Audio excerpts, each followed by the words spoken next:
Bollywood silver screen presenting the empty man. ये साल होता है सन 1995 का, जहां पर हमें चार दोस्तों को दिखाया जाता है, जिसमें से रूदी और पॉल भी दो हैं।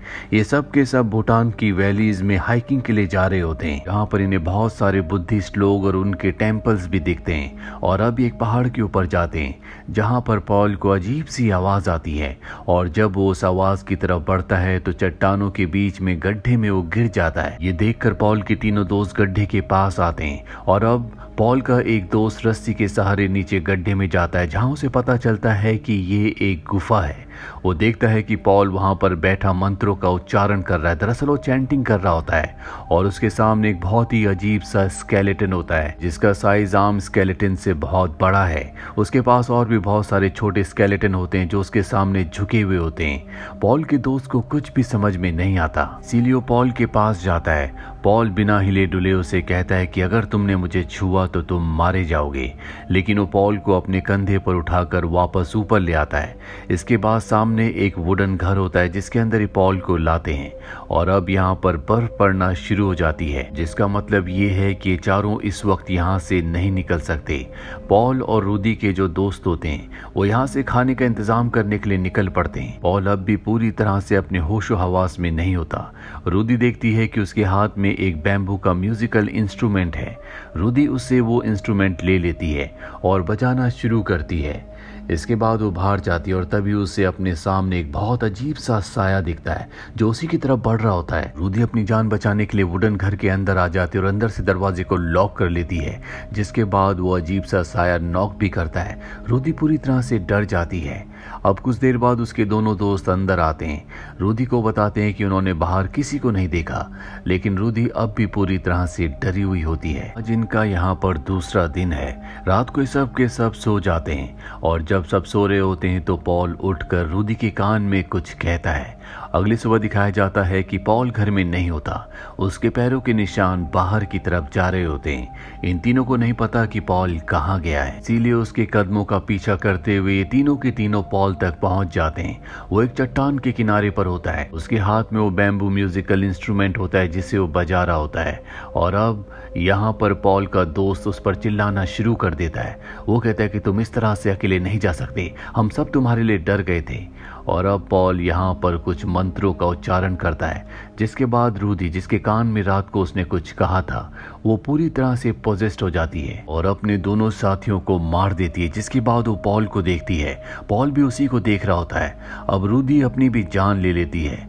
ऐसा लगता है कि पॉल ने ही इन तीनों को मारा है। अब यहाँ से कहानी 23 साल आगे यानी कि सन 2018 में जाती है, जहाँ पर हमें जेम्स नाम के एक आदमी को दिखाया जाता है। जेम्स की पत्नी और उसके बेटे की एक कार एक्सीडेंट में मृत्यु हो चुकी है। अब वो अकेला है। वो एक सिक्योरिटी स्टोर को ऑपरेट करता है।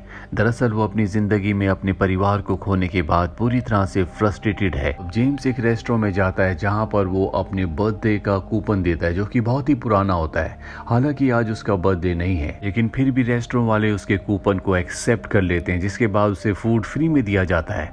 इसके बाद जेम्स जब घर आता है तो वहाँ पर उसकी दोस्त की बेटी, जिसका नाम एमेंडा है, वो उससे मिलने के लिए आती है। दरअसल आज ही के दिन एमेंडा के पिता की मृत्यु हो गई थी, और जेम्स के परिवार की भी आज ही के दिन मृत्यु हुई थी।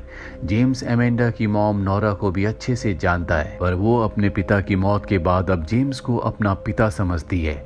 वो जेम्स को बताती है कि मैं अपने पिता की मृत्यु के बाद पूरी तरह से टूट चुकी थी, लेकिन अब मुझे सच पता चल चुका है। ये पूरी दुनिया एक भ्रम है, ये सच्चाई नहीं है। सच्चाई सिर्फ हमारी सोच से पैदा होती है। जिस चीज को हम बहुत ज्यादा सोचते हैं वही चीज हमारे साथ होती है।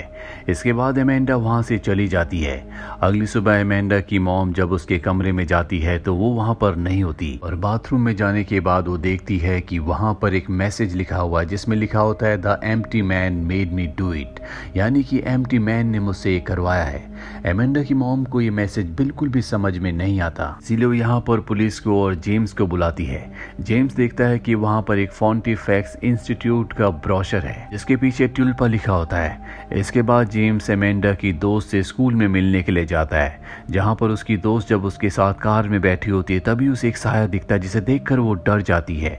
और अब वो जेम्स को बताती है कि 2 दिन पहले एमेंडा के साथ हम सब के सब दोस्त एक ब्रिज पर गए थे, जहां पर एमेंडा ने हमें एम्प्टी मैन के बारे में बताया था जो यहाँ का लोकल लेजेंड है। साथ ही उसने ये भी कहा था कि अगर शाम के वक्त में यहाँ पर कोई खाली बोतल मिले उसमें फूंक मार कर एम्प्टी मैन के बारे में सोचने से वो तुम्हारी जिंदगी में शामिल हो जाएगा। पहले दिन तुम्हें सिर्फ उसकी आवाज सुनाई देगी, दूसरे दिन वो तुम्हें दिखेगा और तीसरे दिन वो तुम्हें खुद ढूंढ लेगा। एमेंडा के कहने पर हम सब ने खाली बोतल में ब्लो करने के साथ साथ एम्प्टी मैन के बारे में सोचा था, जिसके बाद हमें अजीब सी आवाज सुनाई दी। साथ ही वो ये भी बताती है कि मैंने एमेंडा को इस घटना के अगले दिन अपने दोस्त के कान में कुछ कहते हुए देखा था और अब वो अपने दोस्तों के सभी एड्रेस को जेम्स को देकर वहां से निकल जाती है। जेम्स इसके बाद एमेंडा के सभी दोस्तों के घर जाता है लेकिन उसे कोई भी नहीं मिलता, लेकिन एक दोस्त के घर में उसे उसी इंस्टीट्यूट का ब्रोशर मिलता है जो उसे एमेंडा के घर पर मिला था। और अब जेम्स उसी ब्रिज पर आ जाता है जहां पर इन सब ने खाली बोतल में ब्लो करके एम्प्टी मैन के बारे में सोचा था। वहां पर जेम्स को भी खाली बोतल मिलती है जिसमें वो ब्लो करता है और जब वो वहां से जा रहा होता है तभी उसे मेटल की आवाज आती है जो ब्रिज के नीचे से आ रही होती है। जब वो नीचे जाता है तो देखता है कि वहां पर सभी के सभी बच्चे जो गायब थे, जिन्होंने बोतल के अंदर ब्लो किया था, वो मारे जा चुके हैं। यहाँ पर भी वो मैसेज होता है जो एमेंडा के वॉशरूम में मिरर के ऊपर लिखा था, the empty man made me do it. James इस घटना के बारे में पुलिस को बता देता है और अब जिस लड़की ने यहाँ पर जेम्स को सब दोस्तों का एड्रेस दिया था उसकी भी मृत्यु हो जाती है। दरअसल अब तक जितने भी लोगों की मृत्यु हुई होती है उन सबको देखकर ऐसा लगता है कि उन सब ने अपनी जान खुद ली है, लेकिन जेम्स को ऐसा नहीं लगता। इसीलिए वो इसे इन्वेस्टिगेट करने के लिए इंटरनेट पर पॉन्टिफिक सोसाइटी और ट्यूलिपा को सर्च करता है, जिसके बाद उसे पता चलता है कि ये एक कल्ट ऑर्गेनाइजेशन है जिनका मानना ये है कि डीप मेडिटेशन से, ध्यान से किसी भी चीज को रियलिटी में लाया जा सकता है। जेम्स ये सब कुछ जानने के बाद उस इंस्टीट्यूट में जाता है जहां पर उसे रिसेप्शन पर एक फॉर्म को फिल करने के लिए दिया जाता है जो यहाँ पर आने वाले हर एक इंसान को दिया जाता है, लेकिन जेम्स उसे फिल नहीं करता और अब वो उस रूम में जाता है जहां पर एक आदमी जो कि यहाँ का हेड होता है वो सबको एक स्पीच देता है। उसकी बातें हूबहू वैसी थी जैसी जेम्स ने एमेंडा से कही थी और वो कहता है कि ये मैसेज एम्प्टी मैन की तरफ से है। दरअसल ये भी एम्प्टी मैन का फॉलोअर है। अब स्पीच खत्म होने के बाद जेम्स उस हेड से मिलता है और एम्प्टी मैन के बारे में उससे पूछता है। हेड उसे बताता है कि एम्प्टी मैन एक तरह की पावर है, वो तब तक अपने फॉलोअर्स की विश को पूरा करता है जब तक उसके फॉलोअर्स उस पर पूरी तरह से यकीन करते हैं। दरअसल जेम्स अब भी एमेंडा को ढूंढ रहा होता है क्योंकि उसका कहीं कुछ पता नहीं चला। यहाँ पर वो एक लड़के से एमेंडा के बारे में पूछता है पर वो भी उसे कोई इन्फॉर्मेशन नहीं देता। जेम्स अब एमेंडा को यहाँ पर ढूंढने लगता है। वो एक जगह जाता है जहाँ पर कुछ लोग एक ब्लैक पेपर को देख रहे होते हैं, साथ ही एक रिकॉर्डिंग भी सुन रहे होते हैं। जेम्स को कुछ भी समझ में नहीं आता कि ये सब क्या कर रहे हैं। इसके बाद वो नीचे बेसमेंट में जाता है जहाँ पर कुछ लोग चेयर्स पर बैठे होते हैं और इस सब के सब एम्प्टी मैन को बुला रहे होते हैं। जेम्स को यहाँ से बाहर निकाल दिया जाता है। बाहर उसे वही लड़का मिलता है जिससे उसने एमेंडा के बारे में पूछा था और अब वो उसे बताता है कि एमेंडा को यहाँ से पॉन्टिफिक्स के कैंपस में ट्रेनिंग के लिए भेज दिया गया है जो कि एक जंगल में है। तुम्हें इन सब से दूर रहना चाहिए क्योंकि ये लोग बहुत ज्यादा खतरनाक है। जेम्स किसी भी कीमत पर अपने दोस्त की बेटी एमेंडा को ढूंढना चाहता है, इसीलिए वो जंगल में जाता है जहां पर उसे एक केबिन मिलता है। जब वो उस केबिन के अंदर जाता है तो वहां पर बहुत सारी फाइल्स होती हैं। इन फाइल्स में एमेंडा की फाइल के साथ साथ जेम्स की भी फाइल होती है जो पूरी तरह से ब्लैंक होती है। अब यहाँ से जेम्स एक दूसरे केबिन में जाता है जहां पर बहुत सारे वीडियो कैसेट्स होते हैं और वो उनमें से एक कैसेट को प्ले करता है जिसमें बहुत सारे लोग एक आदमी के साथ कुछ एक्सपेरिमेंट्स कर रहे होते हैं। यहाँ पर बहुत अजीब अजीब सी चीजें हो रही होती हैं और अब जब रात हो जाती है तो जेम्स को कुछ आवाजें आती हैं। जब वो बाहर जाता है तो देखता है कि पानी के दूसरी तरफ आग के चारों तरफ बहुत सारे लोग हैं जो मंत्रों का उच्चारण कर रहे हैं और आग के चारों तरफ घूम रहे हैं। जेम्स हैरानी से उन सब को देख रहा होता है और तभी आग आसमान की तरफ बढ़ना शुरू हो जाती है जिससे वो पूरी तरह से घबरा जाता है और अब वहां आग के चारों तरफ जितने जितने भी लोग होते हैं वो सब जेम्स को देख लेते हैं, जिसके बाद वो जेम्स को मारने के लिए उसका पीछा करते हैं। लेकिन जेम्स अपनी गाड़ी से इस जगह से निकल जाता है। वो सीधा पुलिस स्टेशन जाता है जहां पर वो उस ऑर्गेनाइजेशन के बारे में सब कुछ पुलिस को बताता है और पुलिस उसकी बातों पर विश्वास नहीं करती। इसीलिए वो एमेंडा की मॉम के पास आता है और उन्हें बताता है कि एमेंडा ने एक ग्रुप को ज्वाइन किया है जो कि एम्प्टी मैन पर विश्वास रखते हैं। वो सब उसकी पूजा करते हैं और अब यहाँ पर कॉल आता है। जेम्स जब उस कॉल को रिसीव करता है तो कोई उसके कान में विस्पर करता है। इसके बाद जेम्स एमेंडा की मॉम को कहता है कि कल्ट के लोग बहुत खतरनाक है, यानी कि वो ग्रुप जो कि एम्प्टी मैन की प्रार्थना करते हैं और उन्होंने सब बच्चों को मारा है। तुम्हारी जान को खतरा है, मैं तुम्हें किसी सेफ जगह ले जाता हूँ। दरअसल ये दोनों हमेशा से एक दूसरे को प्यार करते थे, लेकिन इन दोनों की शादी अलग अलग जगह हो गई और अब जेम्स एमेंडा की मॉम को एक होटल में ले जाता और कहता है कि तुम्हें यहाँ पर रहना चाहिए। जेम्स जब सो रहा होता है तभी अचानक से डर कर उसकी आंख खुल जाती है। वो देखता है कि उसके सामने एक साया है। वो उसे मारने के लिए आगे बढ़ता है लेकिन वो साया गायब हो जाता है और अब अगली सुबह जेम्स एक बार फिर से पॉन्टिफेक्स इंस्टीट्यूट जाता है, जहाँ पर वो देखता है कि वो लड़का जिसने उसे फॉरेस्ट के बारे में बताया था वो अपने साथियों के साथ कहीं जा रहा है। जेम्स उनका पीछा करता है। वो सब के सब हॉस्पिटल जाते हैं। जेम्स भी उनके पीछे पीछे हॉस्पिटल पहुंच जाता है।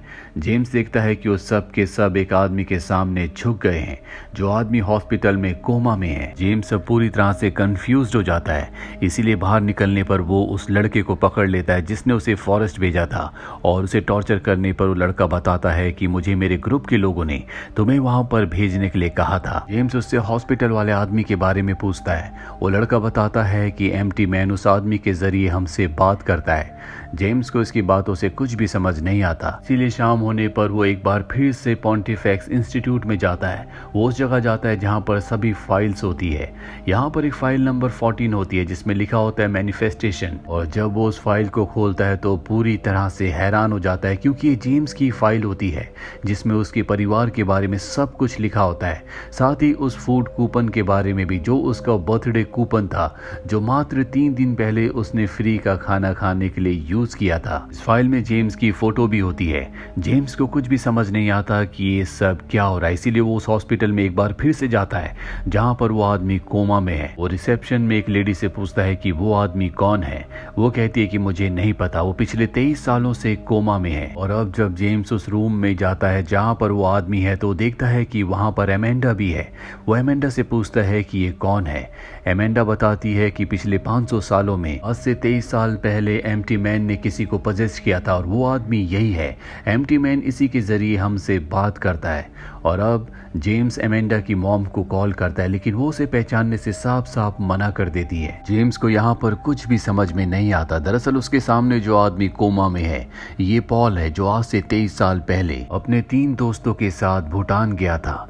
और अब एमेंडा जेम्स को बताती है कि इसकी बॉडी अब पूरी तरह से कमजोर हो चुकी है, इसीलिए एम्प्टी मैन के लिए हमें नई बॉडी यानी कि वेसल की जरूरत है और हमने तुम्हें चुना है। तुम्हारी अब तक जितनी भी यादें तुम्हारे साथ है वो सब की सब फैब्रिकेटेड हैं, यानी कि उन यादों को हमने तुम्हारे लिए बनाया है। असली जिंदगी में तुम्हारे साथ कभी भी ऐसा नहीं घटा। और इसीलिए एमेंडा की मॉम उसे नहीं पहचान पा रही होती क्योंकि उसने एमेंडा की मॉम के साथ कभी वक्त बिताया नहीं। एमेंडा कहती है मुझे पता है कि तुम्हारा और मेरी मॉम का अफेयर है क्योंकि वो याद भी मैंने तुम्हारे दिमाग में बनाई थी, क्योंकि नई वेसल के अंदर फियर और गिल्ट होना बहुत जरूरी है। तुम हमारे नए ट्यूल्पा हो। और अब जेम्स तड़पने लगता है। उसकी कॉन्शियसनेस उसी जगह चली जाती है जहां पर आज से 23 साल पहले पॉल एक स्केलेटन के सामने खड़ा था। इसके बाद एम्प्टी मैन की सोल उसके अंदर चली जाती है और अब जेम्स के अंदर एम्प्टी मैन का पूरी तरह से कंट्रोल है। यहाँ पर हमें फ्लैशबैक में वो वक्त दिखाया जाता है जब एमेंडा के पिता की मृत्यु हुई थी। तब जेम्स उसके घर पर गया था जहाँ पर वो उसकी मॉम के साथ क्लोज हुआ था और ठीक उसी वक्त जेम्स के परिवार की एक्सीडेंट में मृत्यु हो गई थी।